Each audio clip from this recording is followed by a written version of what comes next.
We choose to go to the moon in this decade and do the other things, not because they are easy, but because they are hard. Okay, Houston, we've had a problem here. This is Houston. Say again, please.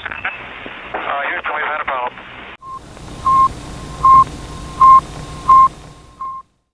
G'day and welcome back to Space Junk Podcast, the co-video edition, where I'm coming to you live from Sydney and still not writing my thesis. And today I'm crossing to Ottawa in Canada, where we're talking with the amazing Associate Professor Danny Bednar. Danny, how are you? I'm good, given the circumstances. I don't have really anything to complain about. Of course, we're all thinking of those who do have things to complain about, but I personally am just kind of doing my part, literally in this room most of the day. And what a room to be in. It looks fantastic. Like, the nerd level of this room is off the charts, and that's coming to you from a girl who is like peak nerd. I'm loving the Iron Maiden t-shirt. I think that's a fabulous addition. Yeah, it's a spacey one. What? It's not my favorite Maiden album. It's called The Final Frontier from 2010. Yeah. But it's themed. I rock the shirt on anything where I can mix space and metal.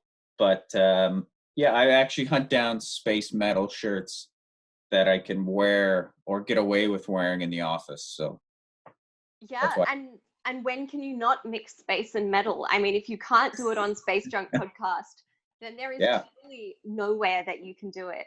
I'm going to ask you to introduce what you do, but I'm coming back to this metal thing. So yes. Yeah. Introduction. Yeah, so, what is it that you do? I call myself a space geographer. That's what I have my PhD in, is in geography. I currently am, as you said, and technically an associate professor, which is a fancy way of saying I teach at Western. I'm not a full-time faculty member there. My full-time job is actually with the Canadian Space Agency. But in this regard, when I'm here talking, I'm instructor at Western, and I'm also author of the new book For All Humankind, which retells global stories of the day of Apollo 11 that I co-wrote with my friend Tanya Harrison, Tanya of Mars, you may know from Space Twitter. Tonight I'm here as author and academic Danny, but there's also full-time job Danny, but he's not here today. That's great. I'm really pleased. I mean, full-time job Annie has been gone for some time now, and I'm only pleased about that transition. Although I will say that it was probably bad timing for me to quit my part-time job in January, given the economic changes that we have, I guess, come to accept, but at the same time have yet to reveal themselves fully. So, with that in mind, please do tell us more about this book. You said it's stories from the Apollo 11 landing day from around the world. How did you come to write this? So the short version of the story is me and Tanya were driving up to Toronto from London, where we both did our PhD, London, Ontario. We weren't driving across the Atlantic, but she told me this idea for a book, and she had met someone from Sudan who's actually in our book. And he told her the story of where he was July 20th, 1969. And she was just awestruck by the story and listening with all ears. And she said, I've never heard a story like that, and I've never read a story like that. And she was telling me in the car, I want to write a book with a bunch of these stories. What were people outside of America doing on July 20th, 1969? And she's a planetary scientist. She's a geologist by training. So I said, well, if you ever do that, I'd be interested, because I'm a geographer. I interview people for a living, and I talk about the interaction of place and space for a living. So what does it mean to be in Sudan while this event is happening, with this, traditionally American perspective of what happened that day 50 years ago? If you want to tell these stories from a geographical perspective, I'd be really interested. And about a year later, she sends me an email, and she's like, well, I got a book deal to write that book. Do you want to do it with me? And I was like, sure. And I was in the midst of finishing my PhD, moving, starting a new job. So it was a terrible time, but you don't really turn down opportunities like that when you're fortunate enough. I was in a really good place. to kind of scoop that up and bring my background, interviewing people to the stories, to the book, telling their stories and working with them once we had them written to make sure they were, fair to the people and that the people were happy with the stories we told. So we have 8 stories altogether. Canada, a Canadian, not originally born in Canada, a Canadian immigrant from Lithuania, England, Spain, Sudan, India, Iran, Chile, and Mexico. So we tell these 8 stories. It's geared towards young adults-ish, but we really just say 13 and up will enjoy it. And it came out last week in the midst of a global pandemic. But, like I said, I have nothing to complain about. And, pushing book sales in the midst of this feels weird and silly, but I think people also enjoy seeing things that aren't COVID. So we're just trying to carry on and realizing there's things that are way more important than this. But in the meantime, we did this. And if you're interested, go ahead and buy it. Totally. Look, I think it is important. And Space Junk Podcast in particular has a listenership from all around the world. I think we're sitting somewhere around 27 countries, including many of those ones that you mentioned. I have one listener in Iran who's just fantastic. And loads of people get in contact from all corners of the world. So if you are one of those people, or even if you're not, you may enjoy hearing about these stories. So Danny, tell me, book aside, because I feel like we should definitely come back to it in the context of the Outer Space Treaty. But I also want to dig a bit more into who you are as a person. How did you get interested in geography? Were you just really good at geography at high school? No, I wasn't good at anything in high school. If you are a kid in high school watching this and you have terrible grades and you're worried you're never going to go anywhere, this may be nowhere to some people. That's fine, but I have a PhD and a book and a great job. But I was terrible in high school at pretty much everything and had horrible grades. So that's just a small message for anyone out there who may be where I was 15 or so years ago. No, how did I get involved in geography and space? I was really interested in politics. I did my undergrad in political theory and environmental science, and I went to do a master's in geography, and I was studying still environmental science, and my first TA duties were with my now mentor, who I call the best space geographer in the world. I'm the second best space geographer in the world. And Phil Stuke, I was TAing his course on space exploration. And I, at this time, didn't really have an interest in space. I grew up watching Star Trek and Star Wars. I was interested in the nerd side of space, but the actual reality of it, I wasn't that interested in. But I started TAing his course, and then I got really, really interested. And, a few years later, there was kind of an emergency staffing situation in the department. I had just finished my master's. It was early into my PhD, and they said, could you teach the space exploration course on an emergency basis? And I said, sure. Kind of like the book thing. And don't say no, even if it's overwhelming. I did, and I loved it. And I think the students loved it. And I've been teaching it ever since, especially since my mentor, Phil Stuke, retired. So that's how I got into space. And then things like the book, the job, all of that just kind of, it was a mix of good luck and hard work. And when things came along, I didn't say no. Yeah, I think that's pretty much the same with a lot of people who work in space things, that they sort of fall into it. I mean, they're interested, but something comes up and they just say, oh yeah, all right, I'll have a go at that. And I think that's pretty much like how I got involved myself.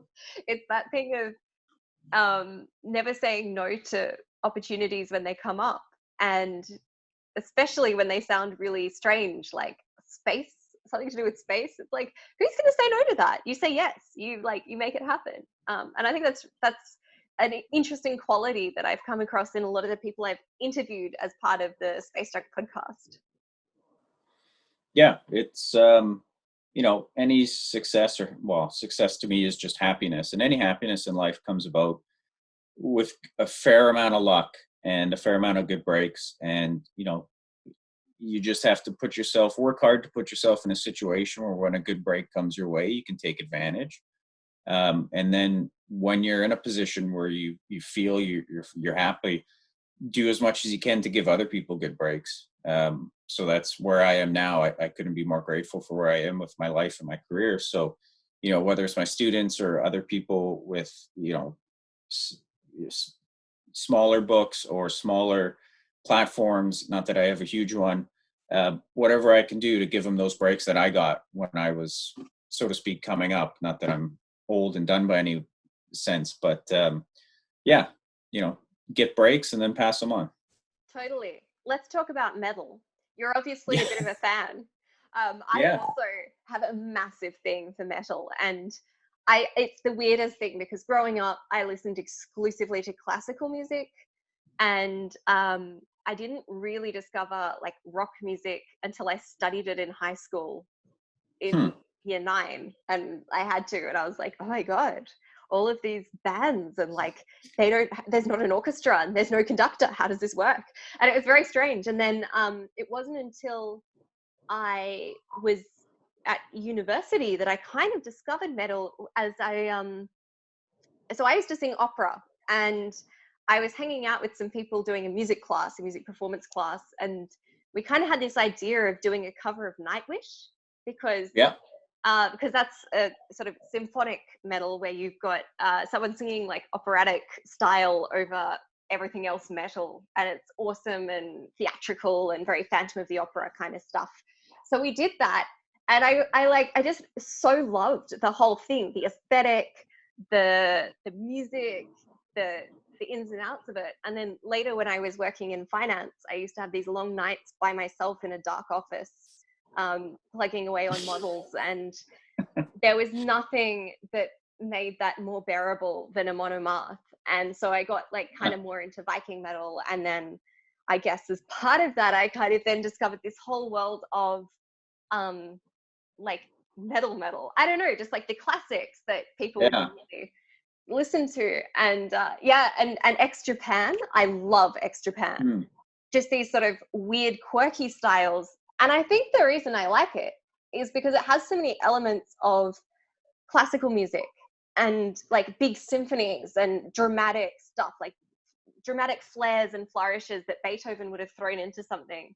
I feel like if you took any of my favorite classical composers and you gave them the metal format, they would do amazing things. They would love it. And I really enjoy how dramatic and silly metal is able to be while still somehow being cool. Yeah, I couldn't agree more. I mean, it's funny.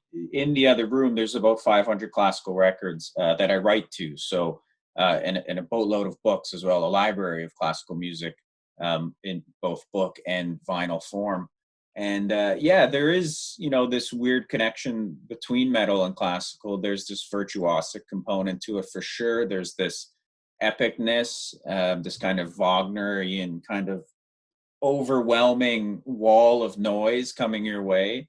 And, there's this, shocking kind of misfit approach to it as well. So I actually come from a very similar cloth, although I discovered metal first and then classical music, more towards the later part of my PhD. And I always think of pieces like The Rite of Spring. To me, it's a piece of metal. It's metal music to me, just with an orchestra instead of guitars and drums. A lot of Wagner, though I don't care for him at all, the sound, the soundscape he creates is what a lot of modern, especially epic metal and Viking metal that you'd have been listening to, is a lot of that. It's a lot of hit you with a wall of emotion and themes. And so my interest in metal is what I grew up with. My first favorite band was Guns N' Roses when I was 8, and then that very quickly turned to Metallica and never changed. So I've branched out from there, and as you can see, I'm into some of the older stuff that even predates me. But I mean, I could talk about metal and classical music all day. Talk about metal and space all day, which I hope to do one day. But my background is just kind of the opposite of yours. Right, it's like this inverse thing. I was really sad because Iron Maiden was touring Australia, or was meant to, and I was Hmm. due to go and see them live in a couple of weeks. And not only was it going to be the first time I had seen Iron Maiden, it was going to be the first time I'd ever gone to a concert that was not a classical music concert. Oh, So I've actually never been to, I don't know, like a popular music concert. I've yeah, only big ever gone and show. seen the opera or the orchestra or chamber orchestras or all of that. And I'm like so into that. But I was very excited for the different vibe and for dressing up. Anyway, which is a very like sob story, because there's worse things Yeah, going on in the world than me not getting to go to Iron Maiden. But it yeah, is also just a reality of this new world we live in, I guess. And it is so, something I love is the fact that we have so much of this music that we can share because we've got recording equipment and technology allows us to do that. But we also have the ability to share music. I've been like just loving those videos of people playing music on their balconies in yeah. lockdown, and of orchestras remotely like dialing in and playing music together. I think it's really great the way that we're using technology to allow us to have that human connection. Have you done any projects like that yet? I haven't. I wouldn't expose the neighborhood to me playing on the balcony. I mean, a medley of Megadeth and Metallica riffs on my guitar is probably not going to make anyone feel better about the current situation. Strongly disagree. Well, at 70% kind of perfection, if it was an actual guitarist with much more skill, but I don't consider myself good enough that I should serenade the apartment block with like Symphony of Destruction or something. So I haven't been doing much to, inspire from my balcony, but of course, living in an apartment building, reach out to any of the older tenants. Anyone listening to this, if you can reach out, to your building manager, who knows who those older tenants are, or those tenants who are home alone, who don't have childcare. If there's anything you can do, right? I'm stuck here in my, I have nothing to complain about, like I said. So if I can go out and get someone's groceries, or this doesn't come up, or watch someone's kid for an hour while they go get groceries. There's all sorts of scenarios in my building, and probably in your building as well, or your neighborhood. So if there's anything you can do, just think about it, and ask around, and maybe someone just hasn't realized that someone else is out there to help. So that's really all I've been doing, and just staying home, and Yeah, like listening to that music and all those books that we kind of hoard on a regular basis and often don't get around to. Well, now is the time. that's right. Now tell me more about this link you've got between metal and space. Oh, well, I mean, other than the t-shirts, I'm interested. There's currently a couple articles online, top 10 lists of albums that are space related. And of course, I'm not, I'm of the Leonard Bernstein school of music. Music is just music. It doesn't mean anything. So you can say your song is about space all you want, and the vocals can be about space, but it's still just guitar riffs and drums. But there is something to dig into in the metal world with lyrics. Lyrically, you can tell a space story or talk about space. So I'd be interested in that. And I'd be interested in writing about when space and metal is interacted. And I can't think of anything really, really meaningful and academic to do with that, other than maybe just some popular articles that people might find interesting. Mm. Um, the visuals are obviously really cool and interesting. Um, there's all sorts of geographies of music that I could look into and see how space is portrayed in heavy metal music. Like I said, pretty niche idea and concept, but maybe something that I might work on in the future. Yeah, look, the people who listen to Space Don't podcast or watch the video version are some of the most eclectic people. And if you're Hmm. watching this and you feel like you have expertise in this field or some really good ideas, then I'm sure Danny would very much appreciate if you got in contact. Yeah, absolutely. Um, yeah, I mean, not that I need extra projects, but yeah, I'm always thinking about ways to do more with metal, which I haven't had the opportunity. I know there are other geographers, notably Simon Springer, who's actually in Australia now, in Victoria. Um, working at the intersection of heavy metal and geography. So, there's always stuff you can do as an academic, but I don't know, sometimes it's hard to really make that connection. Very much so. Now, I thought we would talk about Article 1 today because it links rather nicely into the work that you do and some of the thinking that you've done in your book and elsewhere. So Article 1 of the Outer Space Treaty is just beautiful, I think. I'm going to read it in its entirety and then we can discuss. Sound good? Perfect, absolutely, and I agree, it is beautiful. Okay, Article 1. The exploration and use of outer space, including the moon and other celestial bodies, shall be carried out for the benefit and in the interests of all countries, irrespective of their degree of economic or scientific development, and shall be the province of all mankind. Outer space, including the moon and other celestial bodies, shall be free for exploration and use by all states, without discrimination of any kind, on a basis of equality and in accordance with international law, and there shall be free access to all areas of celestial bodies. There shall be freedom of scientific investigation in outer space, including the moon and other celestial bodies, and states shall facilitate and encourage international cooperation in such investigation. It's gorgeous, right? I feel like I've murdered it a bit with my Australian accent, but... No, it's fine. Your Australian accent adds to me, it adds an Australian flavor to it. Someone told me that it's an accent that sounds so happy that it can never really sound authoritative and serious, which I'm happy about. I think that's great.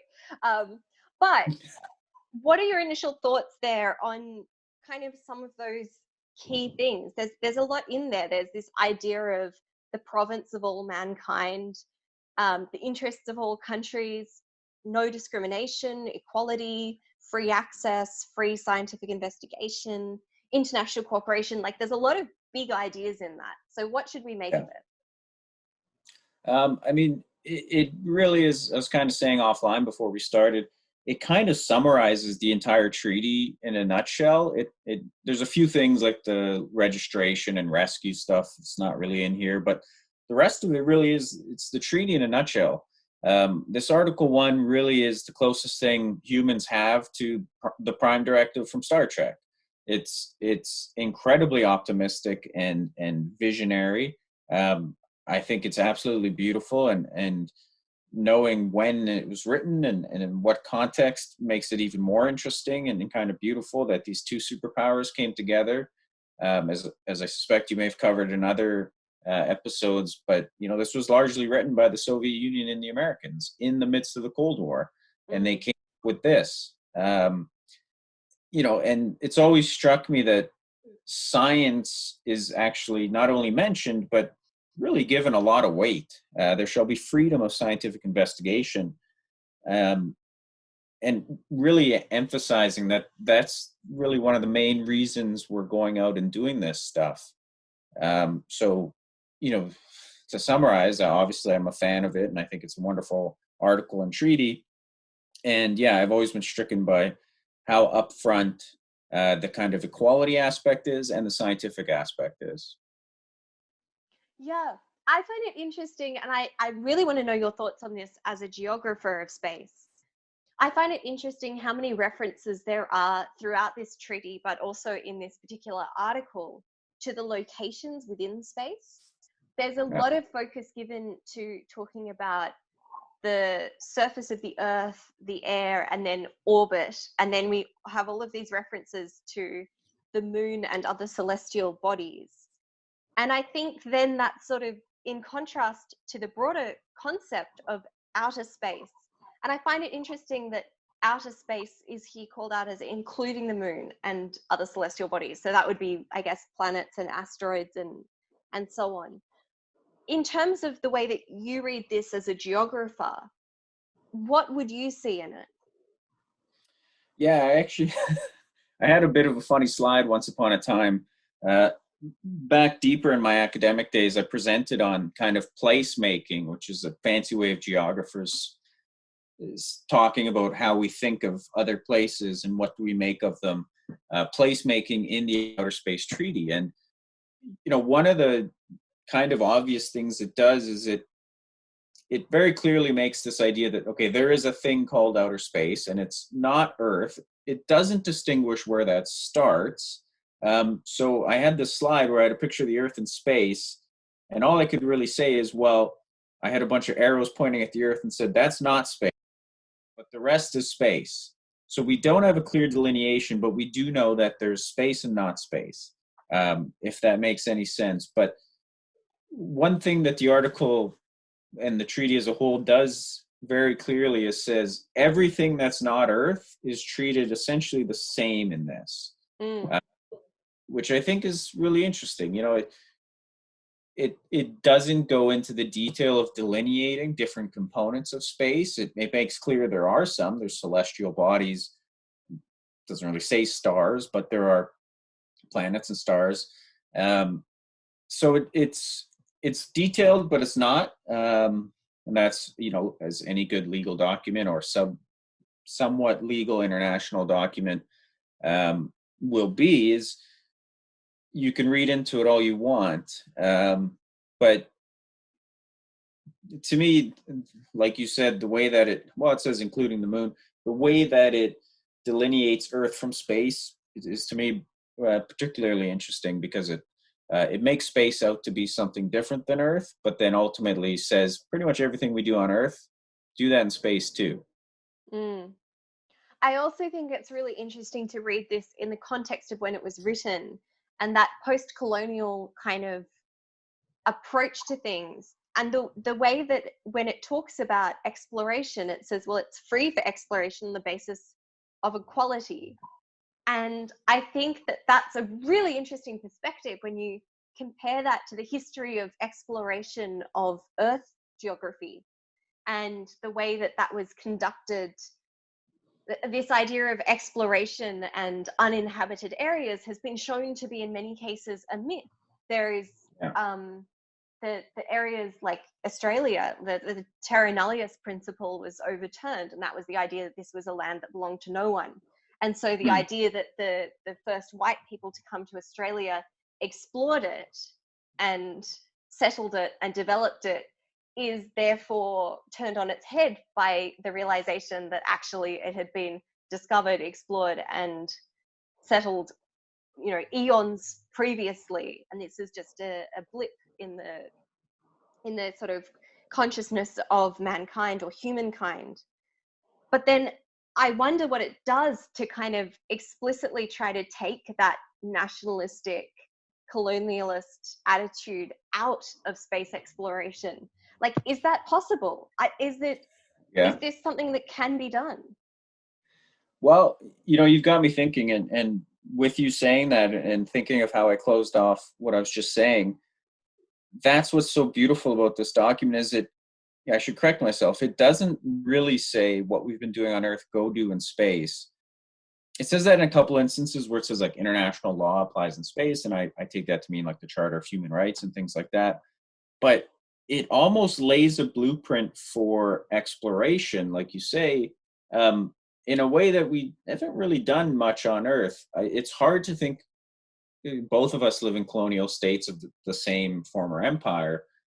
It's hard to think, or I should say, most of the most famous instances of exploration in Earth history aren't what this document's talking about. They're essentially an attempt to get more resources. You know, I guess you could talk about Antarctica and the Arctic exploration in a different sense, and whether those have the same interests as people that colonized the Americas and Australia. But yeah, it's interesting you point that out. You know, do humans know a different mode of exploration that isn't colonially driven? I'm sure there's scholars of exploration, those would probably be geographers, who might be able to point to instances where there's less colonial ties or maybe no colonial ties. I'm hesitant to even say, 'cause it's not an area I'm entirely familiar with. But certainly in our culture, both of ours and the United States, the dominant narratives of exploration that we think of are all related to colonialism and essentially taking land that was constructed as uninhabited, but certainly was not. I think there's been some really great work done in recent years, especially by people like Lisa Ruth Rand, on basically taking the way that we've told stories of space exploration previously and reshaping them and reapproaching them as stories of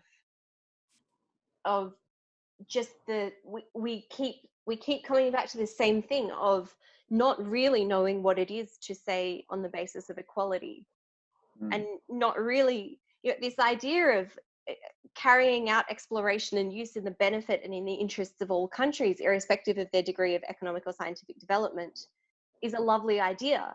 But I don't know that we've quite figured out how that works. And I think that's one of the reasons that the discussions on asteroid mining or the use of moon resources are so fraught. It's that we have this principle which sits here in Article 1 that's very clear, and you can't really not read it that way.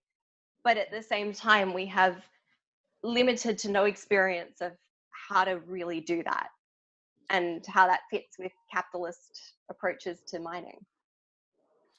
That's why I love this document. It's almost like a challenge. It's like, I dare you to go to space following these principles. They're amazing principles, but future humans, do you even know how to do this? It's almost as if the people who framed this in the late 60s and into 1967 were saying, let's write a bunch of stuff. We're not sure we even know how to do it, but maybe in the future people will have this figured out. But it is a shockingly Star Trekian kind of document. Like I said, it's like that prime directive of don't negatively interact with life, in any such way to interfere with how they develop. Can you even do that, right? And there's all this, you could get in postmodern discussions of praxis and or even quantum physics stuff where, like, once you engage something, are you changing it? Yeah. This is that difficult in kind of a similar sense. It's like, use all these structures you have on Earth, many of which are inherently built upon inequality, and use them to somehow do something incredibly equal in space. So, I love this document because to me, it's just a challenge. Someone has laid down an incredible challenge to the space sector, to people interested in exploration and science, and seeing what's out there and seeing where we come from, and saying, try and do that with kind of a mentality beyond what has led us to ruin here on Earth. Yeah, it's really interesting because in my discussions with space law experts and people like you and I around the world who have a sort of interest in space law that comes out of our other academic work, there's this disagreement, I guess, that's come up in every conversation I've had about whether the Outer Space Treaty is outdated. And some people say, no, it's fine, it's good, it's what we need. We just need to develop some of the areas where there isn't as much law and develop more law there.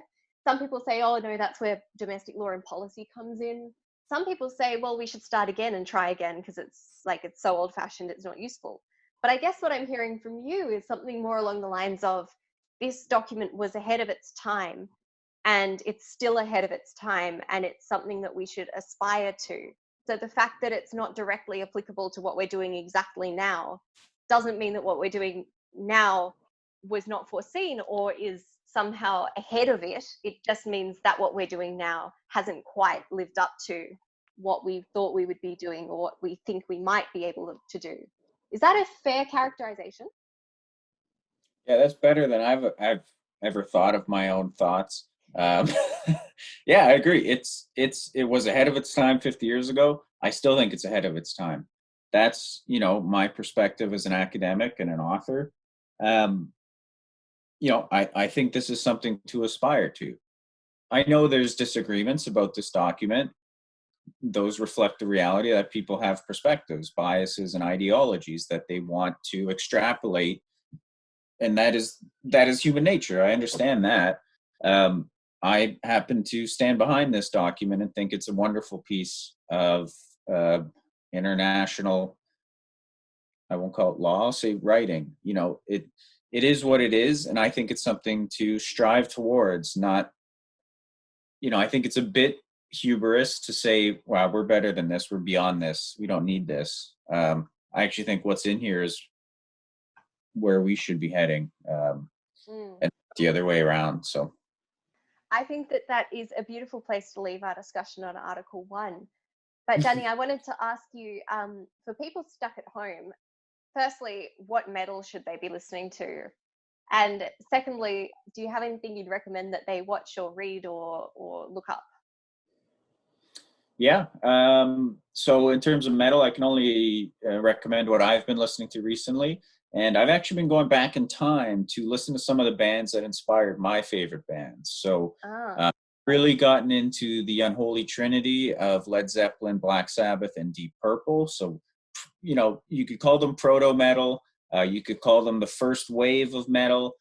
I am surprised how much I am really, really enjoying Black Sabbath, despite, when you get into a band that big, that was that big before you ever even listen to them, and you know about them and you know their hits. I still am loving the albums and hearing the tracks I don't know, and even some of the songs I've heard a million times on the radio, I'm kind of rediscovering as this is a really good metal song, mm, 50 years ago. Same with Deep Purple, who I always thought of as the Smoke on the Water guys. They have 3 incredible albums, Deep Purple and Rock, Fireball, and Machine Head, that are, the blueprint for metal along with Black Sabbath. So that's what I've been listening to. I've gone back in time, essentially. It's the 50th anniversary of metal. Black Sabbath came out in January 1970. And, it's been really cool because this is where I can tell, James Hetfield from Metallica got a lot of his ideas. This is where, Dimebag Darrell got a lot of his ideas. This is where Rob Flynn from Machine Head got a lot of his ideas. And going back in time and kind of reverse engineering my taste in music is really, really interesting.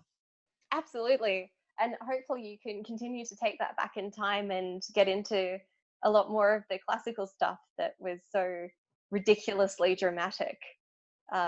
Stravinsky is a fabulous place to be. I'm very happy that you have enjoyed some of Stravinsky's work. I love Stravinsky. Most Stravinsky, late Stravinsky, it starts to veer away from tonality, which is where I veer away from composers when they start doing that. Sure. There's sections of kind of not necessarily atonal, but flirting with atonal where I can handle it. But when someone goes full Berg or Weber, I'm typically out. But when it comes to classical music, I wrote this book mostly to Beethoven's 5 piano concertos and symphonies 6, 7, and 8 sucks. 5, 6, and 7, and his 5th piano concerto, which I know is cliche, but it's beautiful. And I wrote most of this to that on loop. And then my favorite composer and author and thinker of music, Leonard Bernstein, and his 3 symphonies are all amazing. Well, you heard it here. Bernstein, Beethoven, Stravinsky, and Black Sabbath Yep. is what you ought to be listening to. Danny, thank you so much. It's been awesome to talk to you. I will link to your book in the description of this video. And if you're listening to this later in podcast form, you'll be able to find that link in the description of the podcast. Thank you so much, Annie, and thank you for giving people something to take their minds off of what's going on. And let's hope we all get through this as unscathed as we can hope to be.